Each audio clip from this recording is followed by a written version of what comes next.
اور ہم نے لقمان کو دانائی بخشی کہ خدا کا شکر کرو، اور جو شخص شکر کرتا ہے تو اپنے ہی فائدے کے لیے شکر کرتا ہے،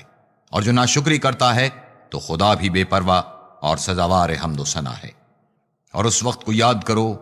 جب لقمان نے اپنے بیٹے کو نصیحت کرتے ہوئے کہا کہ بیٹا، خدا کے ساتھ شرک نہ کرنا،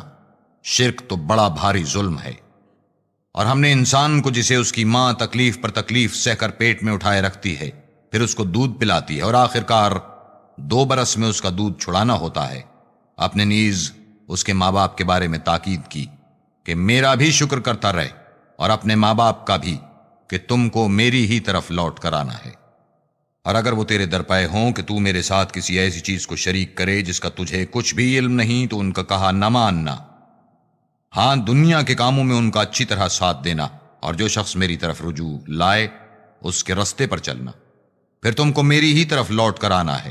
تو جو کام تم کرتے رہے میں سب سے تم کو آگاہ کر دوں گا۔ لقمان نے یہ بھی کہا کہ بیٹا، اگر کوئی عمل بالفرض رائی کے دانے کے برابر بھی چھوٹا ہو، اور ہو بھی کسی پتھر کے اندر یا آسمانوں میں مخفی ہو یا زمین میں، خدا اس کو قیامت کے دن لا موجود کرے گا۔ کچھ شک نہیں کہ خدا باریک بین اور خبردار ہے۔